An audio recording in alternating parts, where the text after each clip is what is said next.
A friend who doesn't rush. This story was inspired by the MDPI article, Assistive Technologies Leveraging AI and IoT for Children with Autism and ADHD. AI and IoT-powered assistive technologies are advancing social interaction and cognitive development for children with autism spectrum disorder and ADHD.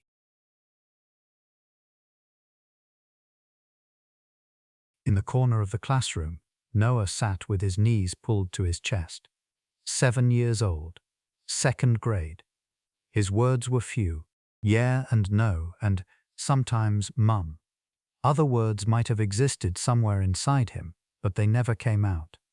Mornings at the Developmental Support Center were always busy. Noah, good morning. We're doing clay today, it's gonna be fun. A young aide smiled as she spoke. Noah did not look up. Noah, your friend's already started. Wanna join in?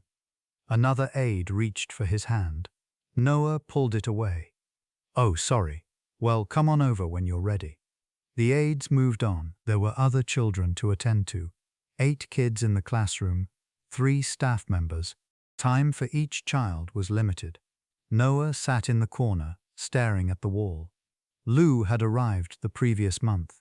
A small support robot, a sphere about knee-height, covered in soft fabric. 2 sensors where eyes might be. No arms, it moved on slow wheels. It could produce sound, though only in a quiet voice.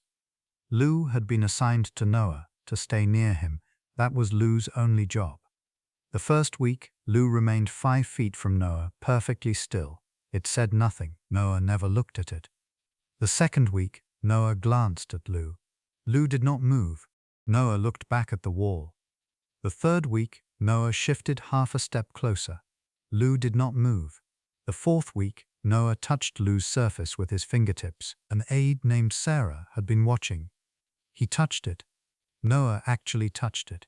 Sarah had been Noah's primary aide for 3 years. Speech therapists and occupational therapists had taken turns working with him, trying every approach they could think of. Cards, picture books, music, sensory play. Noah had gradually become more responsive, but reaching out on his own, that almost never happened. And yet he had touched Lou. Sarah reported to Linda, the center director. Linda was in her 50s, a veteran with 30 years in the field. He touched Lou? On his own? Yes, just his fingertips, but it was definitely on his own.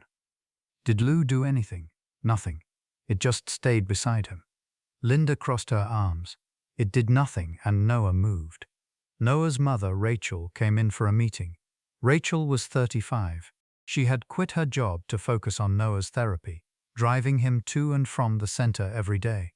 There were dark circles under her eyes. I heard Noah touched the robot. Yes, it's called Lou. We placed it near Noah starting last month. Why can he touch a robot? When I reach out, Noah just... Rachel's voice broke. Linda spoke quietly. Rachel, let me explain a little about Lou. Linda brought Lou in from the classroom and set it down in front of Rachel. Lou did not move. Its sensors faced Rachel, but it said nothing. Lou was designed around one idea, waiting. It doesn't call out. It doesn't reach toward anyone. It doesn't expect anything. It simply stays close. Waiting, we aides tend to rush, without meaning to. Let's try talking to him. Let's draw a response. What did he learn today?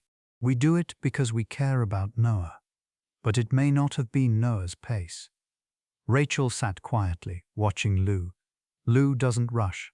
Lou doesn't get disappointed. It never thinks he didn't touch me today. Maybe that's why Noah felt safe. Safe, we humans can't help having expectations. And that isn't a bad thing. But expectations, they reach the other person. There's a certain pressure, an unspoken please do something. Tears spilled from Rachel's eyes.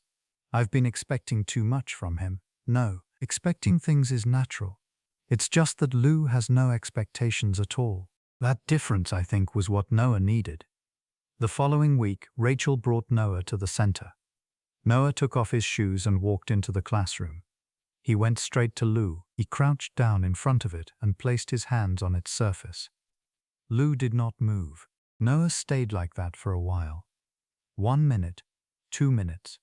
Sarah started to approach, but Linda stopped her with a raised hand. Wait. 3 minutes passed. Noah stroked Lou's surface with both hands. Then, in a small voice, he said, "Warm." The classroom went silent. Sarah covered her mouth. Linda held her breath. It was the first time Noah had spoken a word on his own at the center. Lou did not respond. It had not been waiting for Noah to speak. It had simply been there beside him. Rachel watched from the doorway. She was crying and smiling at the same time. That afternoon, during the staff meeting, Sarah said, "Maybe we should learn from how Lou does things. But we're aides. We can't just do nothing. I think doing nothing and waiting are different." Linda nodded. "I think Sarah's right. We get caught up in the curriculum, caught up in our goals, and sometimes we forget the children's own pace. Lou has no curriculum, no goals. That's why it can move at a child's pace. But we have a curriculum. We do, so we can't do everything the way Lou does. But even 10 minutes a day, couldn't we make time to wait, the way Lou waits?" Evening. The session was over and the children were going home. Noah held Rachel's hand and walked toward the door. Halfway there, he turned around and looked at Lou. Lou was in its usual spot, the corner of the classroom. Still, silent. Noah gave a small wave. Lou did not wave back. It had no arms to wave with. But Noah was smiling. He had not waved because he wanted a response. He simply wanted to say, "See you tomorrow." Rachel stroked Noah's hair. "Did you say bye-bye to Lou?" "Yeah." "Will you see him tomorrow?" "Yeah." The two of them left. Lou remained alone in the classroom. Lou did nothing. Doing nothing was Lou's job.